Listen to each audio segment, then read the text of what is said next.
Welcome to this 365 Freedom Strategy session. Today we're breaking down the mechanics of growing slowly and why your need for speed is actually a strategic liability. Right, and it is such a massive liability. It really is. I Yeah. mean, just imagine pouring concrete for a 50-story skyscraper. You pour the foundation, right? Yep. But a week later, because your investors are, breathing down your neck and you're just desperate to show momentum, you start bolting the heavy steel frame directly onto wet cement. Which is a disaster waiting to happen. Exactly. You know it hasn't cured. You know the chemical process isn't finished.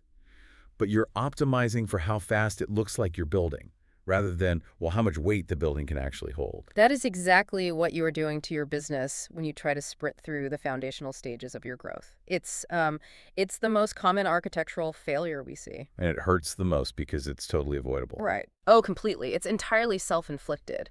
And we are functioning as your internal strategic partners today. Our objective here is to really dismantle this pervasive, almost epidemic problem among operators and founders. Which is that unrealistic expectation of overnight success. Yes, the overnight success myth. We need to look at the structural reality of what it actually takes to construct a durable business. And the very first principle we have to establish, like right up front, is that skills in businesses grow at the pace of consistency, not urgency. The pace of consistency, not urgency. I love that. That distinction feels like the linchpin of everything we're going to discuss today. It absolutely is. Because when we examine why founders fail, and we look at a lot of them, I rarely see it being a lack of vision. No, the vision is usually great. Right. And it's almost never that the market doesn't want what they're selling. The demand is there. It's because they attempt to master complex offers and really intricate operational systems overnight. Which you just can't do. You can't. They treat a highly nuanced business mechanism like it's a simple puzzle that they can just brute force through, sheer willpower and speed. Which fundamentally misunderstands what a business actually is. I mean, a business is an ecosystem of interdependent skills. An ecosystem, yeah. Right. So when urgency becomes your primary metric, when the main thing you're tracking on your dashboard is just how fast you're moving from point A to point B, you inevitably patch together those complex abilities. Rather than genuinely mastering them. Exactly. You create an illusion of competence. And that brings us directly to a concept we really need to break down, which is the offer skeleton. Okay, let's unpack this offer skeleton, because I think a lot of people hear the word offer and their brain immediately goes to marketing copy. Oh, 100%. They think of the sales page. Right. They think of their pitch or the headline on their landing page or, the specific psychological triggers they use on a discovery call. The wrapper. They view the offer as the wrapper. Exactly. But an offer skeleton isn't just a pitch, is it? It's a structural foundation. The pitch is just the paint on the building. It's completely cosmetic. The offer skeleton is the literal steel framework holding the entire structure up. Okay, so what actually makes up that framework?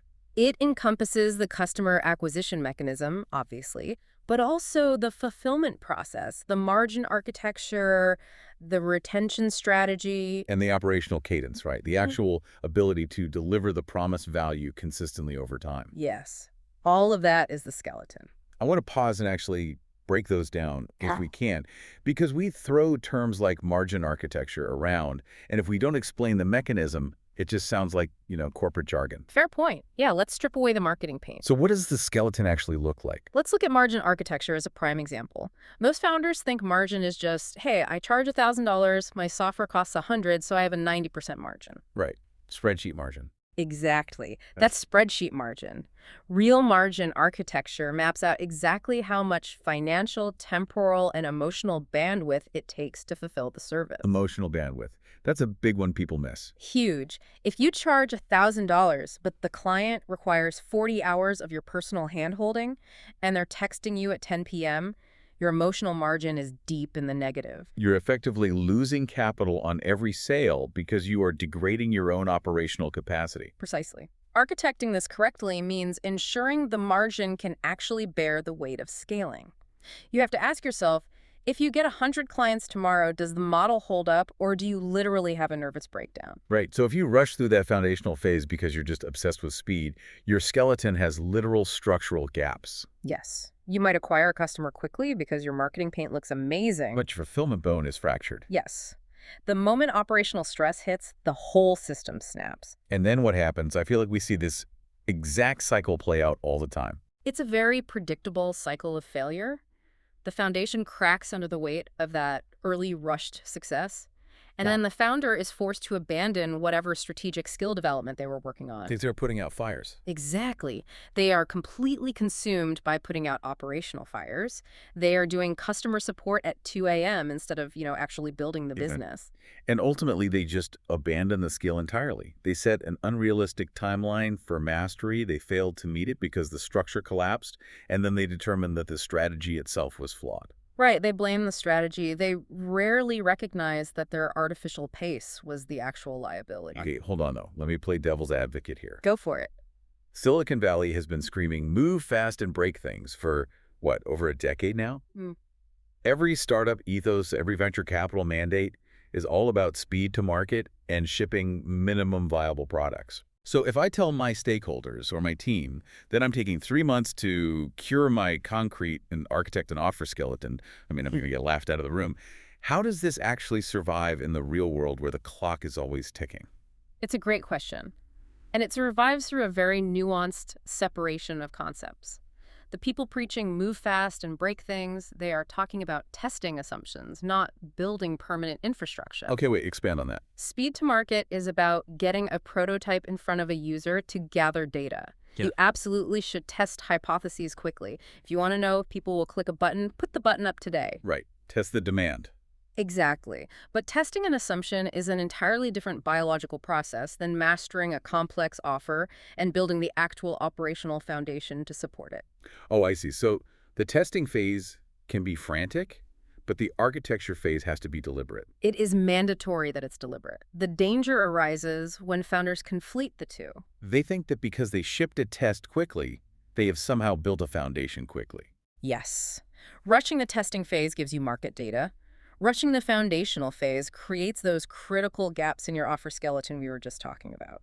So your need for speed becomes a strategic liability the exact moment it forces you to bypass the mastery of the skills required to actually deliver on the promises you're making to the market. Perfectly stated, yes. If you're listening to this right now and you're feeling a knot in your stomach because you just promised a massive launch next week on a fulfillment architecture you haven't actually tested at scale, you are experiencing this friction. A lot of people are feeling that knot right now. Right. So if we establish that structurally, rushing the offer skeleton causes a collapse. We have to look at why we do it in the first place. Why are we so prone to pouring wet cement? It's the psychological failure that triggers the structural failure. What is it, though? What triggers it? It almost always traces back to the comparison trap and the resulting loss of focus.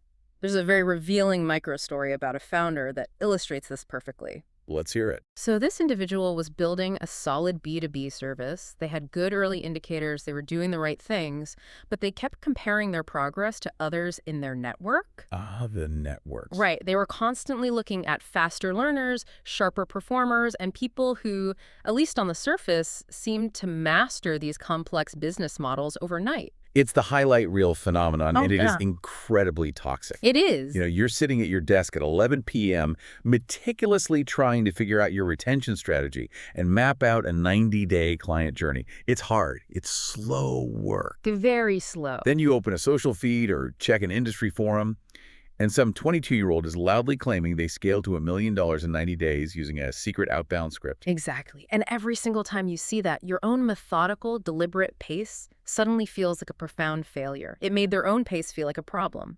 That is the exact psychological friction that destroys focus. We really have to analyze what is happening neurologically here. Okay, let's do that. Because the founder in your scenario wasn't actually failing, right? Not at all. Their client delivery was solid. The market wasn't rejecting them. The failure was entirely internal. Their perception of their own pace became a massive distraction.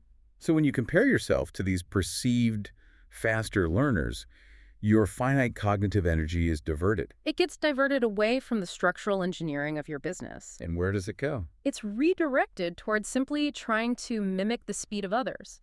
You stop asking, how do I make this fulfillment process robust so it doesn't break at 50 clients? And you start asking, How do I make my revenue growth look fast this month? Exactly. This creates an artificial urgency. When you panic about speed, you start building systems and you start applying duct tape. Duct tape, yeah. Yeah. You make short-term cosmetic decisions. And eventually you have a business made entirely of duct tape, and you're terrified to touch it because the whole thing might fall apart. I've seen this chaotic energy absolute ruin execution.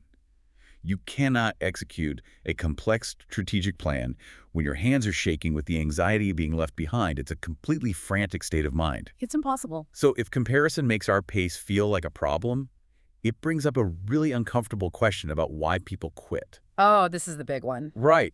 How much of abandoning skill development or, pivoting to a new business model is actually just us quitting because we can't stand the emotional discomfort of not being first? The honest, highly uncomfortable answer is the vast majority of it. Wow. Yeah. Yes. When we look at attrition rates in early-stage business building, a massive percentage of operators quit not because the task is intellectually impossible or even because they ran out of capital. They quit because of how they feel. They quit because the emotional toll of their perceived slowness becomes completely intolerable. So they're quitting to save their egos, not their businesses. Exactly. We live in a business culture that absolutely fetishizes acceleration. If you aren't accelerating, your brain tells you that you are failing. So operators quit, Mm-hmm. they shut down the project or pivot to a new, shiny object just to relieve the emotional discomfort of feeling slow. They would rather endure the chaos of starting over than endure the quiet discomfort of acquiring durable capability at a realistic pace. They mistake the emotional pain of ego bruising for the operational pain of a bad business model. That is exactly what happened. That's a staggering realization. Because if they had just stayed the course and tolerated the feeling of being slow, the business would have been completely fine. It would have thrived. Which brings us to the escape route. How did the founder in that microstory actually save their progress and get out of the comparison trap? Well, they didn't do it by suddenly finding a hidden gear and moving faster, I can tell you that. Right. So what did they do? They executed a fundamental shift in measurement. They stopped timing their progress. They literally threw out the clock. They shifted their entire metric of success. Yes. They moved from asking, how long is this taking, to tracking their practice. The transition from timing progress to tracking practice. This is the pivot that changes everything. It changes the entire paradigm. They started tracking 3 specific metrics, right? Yeah. Days practiced, reps completed, concepts revisited. Those 3, yes. They moved away from the desperate, anxiety-ridden question of why am I not there yet, and shifted to a deeply grounded question. Am I practicing consistently? We really need to unpack the mechanics of why changing this dashboard is so powerful. In strategy, we rely heavily on the distinction between lagging indicators and leading indicators. Right. Let's define those for the listener. Timing progress is a lagging indicator.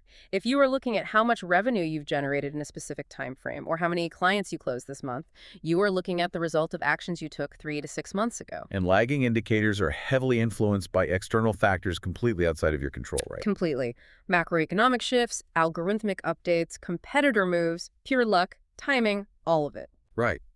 You could execute your strategy flawlessly, build a beautiful offer skeleton, have perfect operational cadence, and still have a slow quarter just because a major global event shifted consumer spending. Exactly. And if you're grading your self-worth and your strategic capabilities solely on that lagging indicator, you will drive yourself insane. You'll assume the concrete is bad just because it started raining. That's a perfect way to put it. Tracking practice, on the other hand, is a leading indicator, and it is 100% within the operator's control. You can't dictate whether a prospect signs a contract today. No, you can't. But you have absolute authority over how many outreach repetitions you complete. You control how many times you review your margin architecture. You control the inputs. Let's use an analogy here to really ground the difference between timing progress and tracking practice. I love analogies. What do you have? Think about how we train pilots. We don't put a novice in the cockpit of a 747 with 300 passengers and say, let's see how fast you get to London. That would be horrifying. It would be. But that would be timing progress. It's dangerous, it's a lagging indicator, and the stress would cause immediate failure. Right. Instead, we put them in a flight simulator. We track their practice. We track how many hours they log, how many simulated emergency landings they execute, how many times they run through the pre-flight checklist. The focus is entirely on the reps. Exactly. If they log the hours and master the inputs in the simulator, the output safely flying the 747 eventually takes care of itself. The flight simulator is an excellent framework for understanding this. It provides a protected environment for repetition. So let's examine the 3 specific metrics the founder shifted to, because they map perfectly to that simulator concept. Yes. The first metric was days practiced. Which seems almost too simple. It is simple, but it's the foundational binary. It exists solely to build the habit of consistency. It strips away the judgment of quality and simply asks, did you show up to the work today, regardless of your emotional state or your perceived speed? It's a psychological safety net. It proves to your brain that you are a person who executes, even when the lagging indicators aren't validating you yet. Exactly. It prevents the complete abandonment of the skill. The second metric is reps completed. And this is where we confront a reality many operators try to bypass, right? Oh, yeah. Raw volume is a prerequisite for competence. You cannot master a complex enterprise sales negotiation by reading a blog post and doing 3 mock calls. You need hundreds of repetitions. Thousands, maybe. Tracking the reps forces you to face the reality of the required volume. It turns the sheer mass of work into a measurable achievement. Every rep is a victory, rather than a reminder of how far you have left to go. And the third metric is concepts revisited. I actually think this might be the most important one. Why do you say that? Because it destroys the illusion of the aha moment. We're sold this narrative that you learn a business concept once, a light bulb goes on over your head, and you never have to struggle with it again. Which is completely false. Right. Complex offer skeletons aren't learned once. They require cyclical understanding. A concept revisited is an acknowledgement that comprehension deepens in layers. Like peeling an onion. Exactly. You might understand the surface logic of a pricing model on day 1, but it's only on the 50th time revisiting that concept after you've encountered real market friction and lost a few deals that you truly grasp its deeper operational mechanics. Tracking concepts revisited normalizes the process of continuous refinement. It gives you permission to not know everything immediately. It's huge for mental bandwidth. Okay, I have to bring us back to reality for a second, though. Okay. It is very clean and academic for us to sit here in a strategy session and say, throw away the clock. Stop timing your progress. Just track your reps in the simulator. True. But the people listening to this have payroll. They have quarterly revenue targets. They have investors who absolutely care about the clock. They absolutely do. How does an operator practically ignore the clock while running a business that depends on hitting temporal milestones? You can't just tell your landlord you're tracking your practice. No, you can't. And it's the most critical operational tension a founder faces. The solution isn't to ignore the operational realities of the business. The solution is to firewall your skill acquisition from your revenue targets. The firewall it. Okay. This is the fatal error most operators make.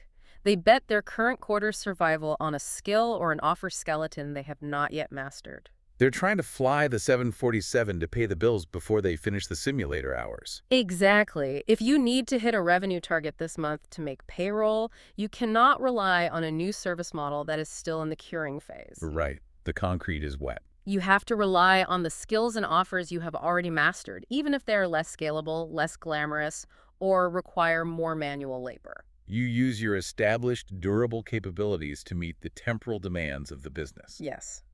Simultaneously, in a protected, firewalled environment, you track the practice of your new skill development without the pressure of the clock. You separate the execution of today's business from the architecture of tomorrow's business. You must. If you let the urgency of today's payroll contaminate the consistency of tomorrow's infrastructure, you will rush the concrete. And build a fragile system that inevitably collapses. Leaving you worse off than when you started. You keep the lights on with what you know, while you quietly and consistently build the skyscraper in the background. Which brings us to what is actually happening during that quiet, consistent practice. The actual mechanics of it. Yes, because if we're tracking practice instead of the clock, what does that practice actually look like? Because just staring at a spreadsheet or blindly making cold calls isn't practice. It's just noise. Right, it has to be structured.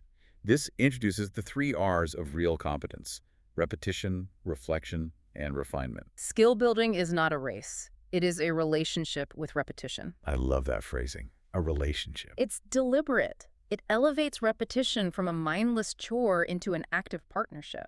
Real competence takes time because it is actively constructed through these three specific sequential phases. You cannot skip any of them if you want to build durable capability.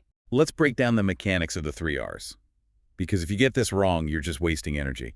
The first R is repetition. That's the raw material. It's logging the hours in the simulator. But repetition alone is incredibly dangerous, isn't it? If you just repeat something blindly, you aren't improving. Think about a bad golf swing. If you repeat a bad golf swing 10,000 times, you don't become a master golfer. You just succeed in permanently ingraining a terrible golf swing. Exactly. You become highly efficient at failing. Repetition is just motion. It provides the data. But data is useless without the second R, which is reflection. This is the missing piece for almost every founder I talk to. Reflection is the pause. It's the space between the notes. It is the deliberate pause required to notice the subtle teachings of the repetition. And this is where artificial urgency completely destroys the skill-building process. Yes. If you are operating with panic, optimizing only for speed, the moment you finish one rep, you immediately launch into the next. You never stop to ask the critical questions. Exactly. You never ask, what felt heavy there? Where was the operational friction? Why did the prospect's tone change when I introduced the margin architecture? Rushing obliterates the space required for reflection. Your sensory perception is dulled because you're moving too fast to feel the slight vibration in the steering wheel. You only notice there's a problem when the tire completely blows out at 80 miles an hour. Precisely. And if you don't reflect, you can't get to the third R, which is refinement. Okay, let's talk about refinement. Refinement is the micro adjustment made before the next repetition. It's taking the diagnostic data you gathered during reflection and actually applying it structurally. Yes. You alter the phrasing in your outreach slightly. You adjust the timing of your client onboarding sequence by 1 day. You tweak the fulfillment deliverable by 1 degree. And then you run the repetition again. Repetition, reflection, refinement. This loop is the actual workspace where the offer skeleton is fortified. I want to highlight a word you used earlier, subtle. You said every rep teaches us something subtle. I think this exposes a massive blind spot in modern business culture. How so? We are conditioned to look for loud fireworks. We expect every book, every practice session to hand us a massive breakthrough that doubles our revenue overnight. The silver bullet. Right. Are founders failing because they're ignoring the subtle teachings while waiting for a massive epiphany that doesn't actually exist? Unquestionably. The expectation of speed creates a false expectation of scale in learning. Founders want the massive hack, but durable capability is almost never built on loud breakthroughs. It's built on thousands of microscopic, quiet refinements. It's the 1% improvements compounding over time. Like realizing that changing a single word in a subject line increases open rates by 2%. Exactly. Or realizing that sending an automated FAQ document immediately after a sales call reduces buyer's remorse and lowers the cancellation rate. Yes. Those aren't fireworks. They won't get you on the cover of a magazine. But they are the quiet, structural reinforcements that prevent the building from collapsing. And you can only see those subtle improvements when your pace is slow enough to actually observe the details. Which naturally brings us to the combination of this entire framework. The yield of slow growth. The payoff. Yes. What is the actual payoff for resisting the urge to sprint? Why should an operator subject themselves to the disciplined, unglamorous cycle of repetition, reflection, and refinement?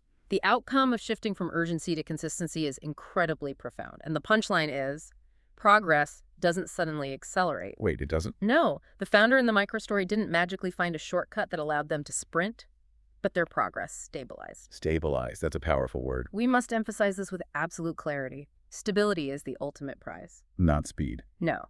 The reward for this pivot isn't that you eventually get to run at a frantic pace. The reward is that you stop falling over. Stability is infinitely more valuable than a fragile speed run. Because when your progress stabilizes, the entire emotional landscape of the operator transforms, doesn't it? Completely. The chaotic frustration drops away, and it is replaced by deep structural trust. Trust in themselves, trust in their process, and trust in the offer skeleton they've built. Practice becomes cleaner. Learning becomes calmer. That imagery is the exact antithesis of the duct tape business we talked about earlier. It is. The goal isn't speed. The goal is stability. Because slow growth, done correctly, creates durable capability. Let's clearly define what durable capability looks like in the real world. Because a fragile business, one built on urgency, bypassed foundations, and unrefined skills, might actually experience a spike in early revenue. Oh, absolutely. They might look incredibly successful on a quarterly report. But the moment the macroeconomic environment shifts, or a key advertising algorithm changes, or a vital team member resigns, The entire structure shatters and the founder is paralyzed because they don't know how to fix it.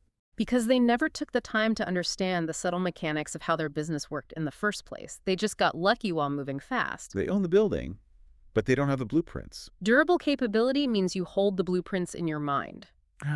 A business built on durable capability doesn't break when the environment changes because the founder has built immense trust in their own skills through clean practice. They know exactly how to diagnose a new problem, reflect on the friction points, and refine the approach. Because that is the exact cycle they have been executing every single day. They have internalized the mechanics. It makes me think of the difference between a sugar rush and a well-regulated metabolism. Oh, that's a perfect analogy. Sudden acceleration, that fragile speed run, is a sugar rush. You get a massive spike of energy, you feel invincible for an hour, and then you inevitably crash hard. And you're left depleted, shaky, and usually in a worse position than when you started. Exactly. But stability, this durable capability we're talking about, is a healthy metabolism. It provides consistent, reliable energy. It takes the inputs, the market data, the client feedback, the operational challenges, and digests them efficiently. And converts them into sustained growth over the long term. It doesn't crash when the environment changes. And achieving that regulated metabolism requires an internal shift that most ambitious people really struggle with. It requires the quiet permission to grow slowly. The quiet permission, that is a heavy concept. It's an internal authorization. You have to actively authorize yourself to reject the industry's obsession with speed. You have to look at the landscape of founders burning out, structures collapsing, and chaotic operations, and consciously say, I opt out of that timeline. Yes, it is recognizing that growing slowly is not a metric of failure. It is the deliberate act of building skills that will outlast the current trend. It's an incredible relief when you finally internalize that permission, isn't it? It's like taking off a heavy backpack you didn't know you were wearing. Slow growth stops feeling like a punishment the moment you realize it's the only way to build something that doesn't collapse on a random Tuesday. It's the shift from feeling constantly inadequate because you aren't moving fast to feeling incredibly secure because you are moving solidly. Security in operation is the ultimate competitive advantage. It really is. While your competitors are constantly tearing down and rebuilding their collapsed, rushed foundations, you are steadily adding floors to a fully cured, architecturally sound structure. Over a 3-year timeline, the slow, consistent operator will always outpace the frantic sprinter simply because they never have to stop and rebuild. Exactly. They just keep compounding. Well, this has been a deeply clarifying session. We've covered a massive amount of ground today, analyzing the structural liability of the offer skeleton, deconstructing the psychological trap of comparison, mapping the tactical shift to tracking practice over timing progress, breaking down the mechanics of the 3 Rs, and exploring the ultimate yield of durable capability. We really unpacked a lot. We did. As we wrap up this strategy session, I'll leave you, the listener, with a final reflection to mull over. What's the thought? You are allowed to grow at a pace you can actually maintain. Consider what happens to a founder who builds a business that outpaces their own nervous system's ability to operate it. They become hostage to their own creation. If your foundational skills don't grow alongside your revenue, your success will eventually become your greatest liability. It's time to stop pouring wet cement. Very well said. If you're ready to build a foundation that lasts, visit 365 Freedom online. This has been a 365 Freedom Strategy session.